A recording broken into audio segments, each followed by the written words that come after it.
नमस्ते दोस्तों। आज हम एक्सप्लोर करेंगे एक ऐसे ज्ञान का संसार जो हजारों सालों से हमारी धार्मिक और आध्यात्मिक सोच का मूल रहा है। हिंदू कॉस्मोलॉजी, जिसमें यूनिवर्स के ओरिजिन, इवोल्यूशन और 4 युगों का जिक्र है। कैसे भगवान विष्णु के अवतार और देवी सरस्वती जैसे डिवाइन पावर्स ने कॉस्मिक साइकिल में अपना योगदान दिया। चलिए आज हम इस रहस्य का तथ्य पता करते हैं। हिंदू कॉस्मोलॉजी एक प्राचीन और वास्ट कंसेप्ट है जो यूनिवर्स के ओरिजिन, इवोल्यूशन और स्ट्रक्चर को समझने की कोशिश करता है। इसमें टाइम को एक साइक्लिकल प्रोसेस माना गया है। क्रिएशन और डिस्ट्रक्शन के अंतर्मुख चक्र में सब कुछ घूमता है। हिंदू स्क्रिप्चर्स कहते हैं कि हमें अपनी जगह समझनी चाहिए इस इनफाइनाइट कॉस्मोस में। चलिए अब समझते हैं यूनिवर्स के 4 युगों को जो टाइम के इस साइकिल को डिफाइन करते हैं।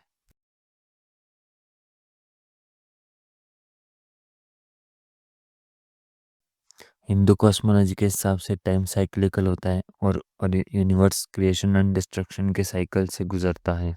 4 युग हैं। सबसे पहला और पवित्र युग है सत्ययुग, जिसे गोल्डन एज कहते हैं।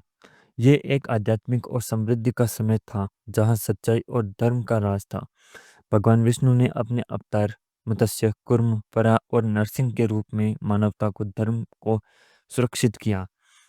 इस युग में देवी सरस्वती, जो ज्ञान और शुद्धता की देवी हैं, एक महत्वपूर्ण भूमिका निभाती हैं। भूमि देवी को भी इस युग में जीवन और पाइनेस के लिए पूजित किया गया।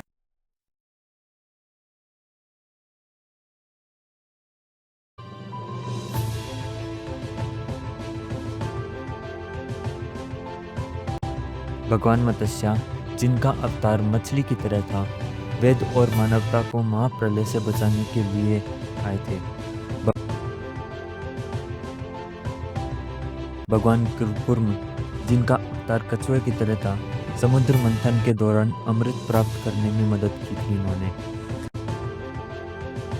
वराह, जिनका अवतार एक सूर की तरह था, भूमि देवी को राक्षस हिरण्याक्ष से बचाया था इन्होंने। और भगवान नरसिंह, जिनका मानव शेर अवतार था, प्रहलाद की रक्षा और राक्षस राजा हिरण्यकश्यपु का विनाश किया था इन्होंने। इस युग में देवी सरस्वती, जो बुद्धि, ज्ञान और पवित्रता का प्रतिनिधित्व करती है, जो गुण इस युग में सबसे ज़्यादा प्रचलित थे, वह सीखने का प्रतीक और आत्मज्ञान और ब्रह्मांडीय चेतना का प्रवाह करती और जीवन और पवित्रता के पोषक के रूप में पूजित भगवान वराह के दौरान महत्वपूर्ण भूमिका निभाई थी भूमि देवी ने। अगला जो युग है त्रेता युग, जिसे सिल्वर एज भी कहते हैं। इस युग में मोरालिटी में थोड़ा गिरावट हुई है, लेकिन अब भी धर्म और कर्तव्य पर पालन होता रहा है। भगवान विष्णु ने इस युग में अपने अवतार भगवान राम, वामन और परशुराम के रूप में धर्म की का पालन किया और बुराई का विनाश किया। गॉडेस सीता को जो पवित्रता और त्याग का प्रतीक थी, देवी लक्ष्मी के अवतार में माना गया। इस युग में देवी अहिल्या की एक कथा भी एक उदाहरण बनी कि कैसे आदर्श और धर्म का उद्धार होता है। भगवान राम, विष्णु के सातवें अवतार, जो रावण को हराने और धर्म को एस्टेब्लिश करने के लिए जन्मे थे। भगवान वामन, जिनका अवतार एक बौने के समान था, बाली दैत्य राजा से 3 कदमों में 3 दुनिया वापस ले आए थे। भगवान परशुराम, एक वॉरियर से जो 21 बार पृथ्वी को करप्ट क्षत्रिय राजाओं से सफाई देने आए थे। देवी सीता, जो भगवान राम की पत्नी है, जो पवित्रता, भक्ति और आदर्श का महिपालन का प्रतीक है, उन्हें देवी लक्ष्मी का अवतार माना जाता है। देवी अहिल्या, जो एक डिवाइन छवि के रूप में पूजित, जो भगवान राम के द्वारा श्राप से मुक्ति पाकर उद्धार का प्रतीक है। फिर आता है द्वापर युग, जिसे ब्रॉन्ज एज कहा गया है। यहाँ इंसानी वैल्यूज़ और धर्म में और गिरावट होने लगी। भगवान कृष्ण जो विष्णु के 8वें अवतार हैं, उन्होंने इस युग में महाभारत और भागवत गीता के माध्यम से धर्म का ज्ञान दिया। इस युग में गॉड देवी रुक्मणी और राधा डिवाइन लव और डिवोशन का प्रतीक बनी। द्रौपदी जो शक्ति और न्याय की देवी थी, महाभारत की एक आइकॉनिक फिगर बन गई।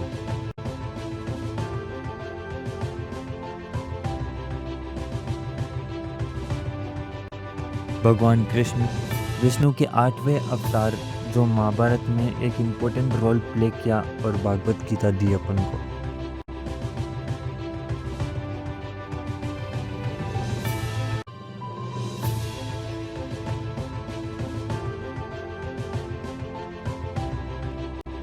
देवी रुक्मणी भगवान कृष्ण की पत्नी जो देवी लक्ष्मी का अवतार है, जो भक्ति और वैवाहिक प्रेम का प्रतीक है। देवी राधा डिवाइन लव और स्पिरिचुअल डिवोशन से जुड़ी हुई।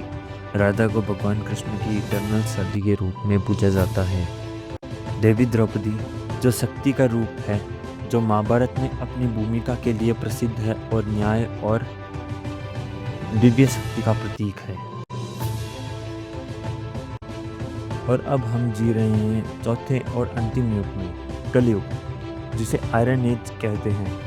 यह एक समय है जहां धर्म सिर्फ एक पांव पर खड़ा है और भ्रष्टाचार, लालच और अंधविश्वास का बोलबाला है। इस युग के अंत में भगवान विष्णु अपने कल की अवतार में धरती पर आएंगे, बुराई का अंत करेंगे और नए सत्य युग की शुरुआत करेंगे।